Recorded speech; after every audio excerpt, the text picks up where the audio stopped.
जय हिंद दोस्तों, आप सभी का स्वागत है आपके अपने YouTube चैनल जयपुर पे। तो दोस्तों क्लास 12th हिस्ट्री आज जो है वो चैप्टर 2 जो कि है राजा, किसान और नगर, आरंभिक राज्य और अर्थव्यवस्थाएं, इससे जो है वो हम चैप्टर 2 में इसमें कुल जो है वो 15 क्वेश्चन है। तो ज़्यादा टाइम नहीं लगेगा, सिर्फ 5 मिनट में आपको 15 क्वेश्चन करना है और लास्ट में आपको ये भी बताना है कि आपके 15 में से कितने क्वेश्चन आपके सही हुए, यानी कि आपको एक तरह से ये टेस्ट देना है। तो चलिए हम टेस्ट शुरू करते हैं।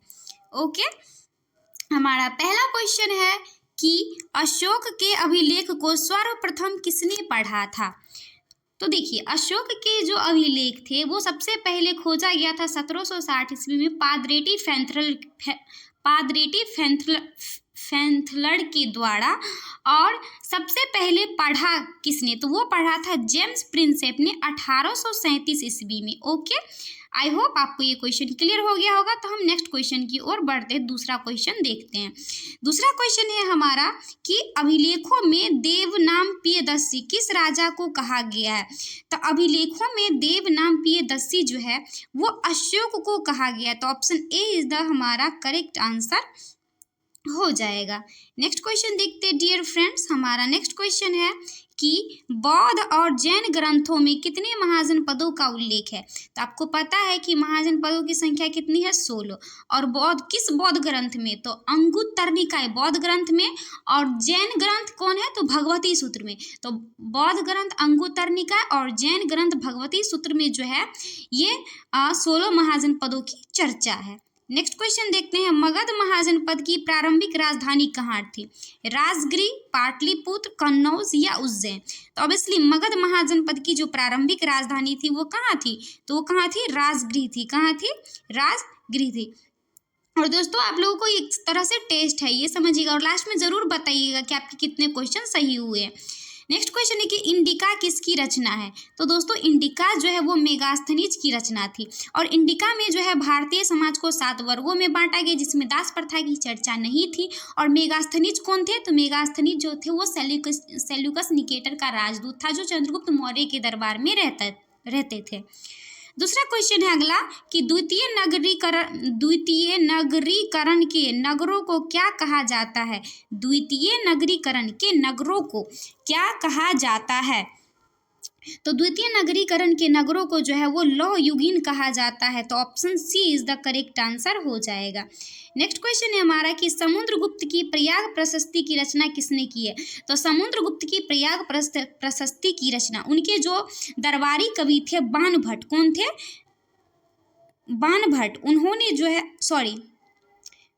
समुद्रगुप्त की प्रयाग प्रशस्ति की रचना जो है आई थिंक बाणभट्ट ही होगा।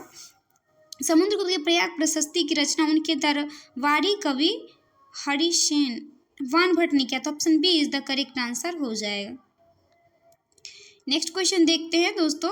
अगला क्वेश्चन है हरिसेन एकदम थोड़ा मुझे कंफ्यूजन हो गया है ऑप्शन ए और ऑप्शन बी में। आई थिंक ऑप्शन ए या बी होगा, मुझे अभी कंफ्यूजन है, तो थोड़ा आप लोग इसको देख लीजिएगा 7 नंबर क्वेश्चन को।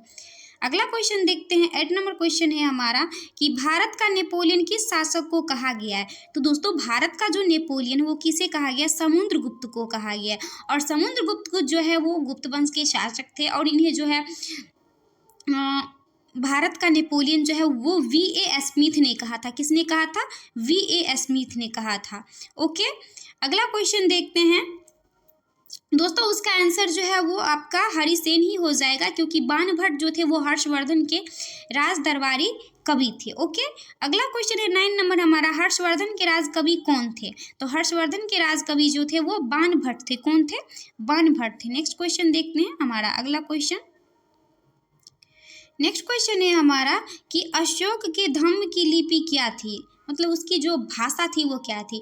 तो अशोक के धम्म की लिपि और भाषा, तो अगर भाषा पूछेगा तो आप प्राकृत बताइएगा, अगर लिपि पूछेगा तो कौन सी थी, तो वो ब्राह्मी लिपि थी। कौन सी थी, धम्म की लिपि मतलब होता है लेपना, यानी लिखना दाएं से, जैसे अपना लोग दाएं से बाएं, बाएं से दाएं, तो अपने लोग बाएं से दाएं लिखते हैं ना देवनागरी लिपि में।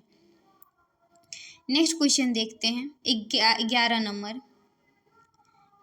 11 नंबर क्वेश्चन है, फूट डालकर विजय प्राप्त करने का कार्य सर्वप्रथम किस राजा ने किया। अजातशत्रु, पुष्यमित्र शुंग, अशोक या समुद्र। तो फूट डालकर विजय प्राप्त करने का कार्य सर्वप्रथम जो है वो अजातशत्रु किसके पुत्र थे? तो बिंबिसार के पुत्र थे, जो हर्यक वंश के संस्थापक थे। और बिंबिसार की हत्या जो है अजातशत्रु करके राजगद्दी पर बैठा था और इसका जो उपनाम था वो कुनिक था। नेक्स्ट क्वेश्चन है कि किसके अभिलेख में भूमिदान का उल्लेख मिलता है? भूमिदान का अशोक के अभिलेख में, समुद्रगुप्त के या प्रभावती गुप्त या इनमें से सभी के? तो किसके अभिलेख में मिलता है? किसके अभिलेख में भूमिदान का उल्लेख मिलता है? तो वो मिलता है प्रभावती गुप्त के अभिलेख में। अगले क्वेश्चन की ओर बढ़ते हैं। अगला क्वेश्चन है हमारा MCQ क्वेश्चन कर रहे हैं। नेक्स्ट क्वेश्चन देखते हैं दोस्तों। हमारा अगला क्वेश्चन है कि प्राचीन भारत में अभिलेख की शुरुआत किस शासक ने किया था? चंद्रगुप्त मौर्य, अशोक, समुद्रगुप्त या कुमारगुप्त? प्राचीन भारत में अभिलेख की शुरुआत किस शासक ने किया था? तो वो अशोक के द्वारा किया गया था। तो option B is the correct answer हो जाएगा। नेक्स्ट क्वेश्चन है हमारा कि मुद्रा राक्षस किसकी रचना है? तो दोस्तों मुद्रा राक्षस जो है वो रचना है विशाखदत्त की।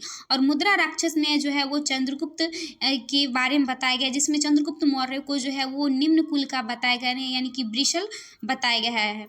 15 नंबर क्वेश्चन है कि अपने स्वयं के खर्चे से सुदर्शन झील की मरम्मत किसने कराई? अशोक, रुद्रदामन, कनिष्क या स्कंदगुप्त? तो सबसे पहले जो है सुदर्शन झील जो सौराष्ट्र गुजरात में है और इसका निर्माण जो है वो चंद्रगुप्त मौर्य ने कराया था। बट इसमें जो है और इसका जो मरम्मत अशोक ने भी कराया था, रुद्रदामन ने भी कराया था और स्कंदगुप्त ने भी कराया था। बट अपने खर्चे, स्वयं के खर्चे से किसने कराया था? यहाँ क्वेश्चन ये पूछ दिया, तो ये कराया था रुद्रदामन ने। शक वंश का जो शासक थे रुद्रदामन। नेक्स्ट तो ये हमारा हो गया टोटल 15 क्वेश्चन। आई होप आपको ये वीडियो पसंद आएगा, तो प्लीज़ वीडियो को लाइक और चैनल को सब्सक्राइब जरूर कर लीजिएगा। और दोस्तों ज़रूर बताइएगा कि आपके जो है 15 में से कितने क्वेश्चन सही हुए।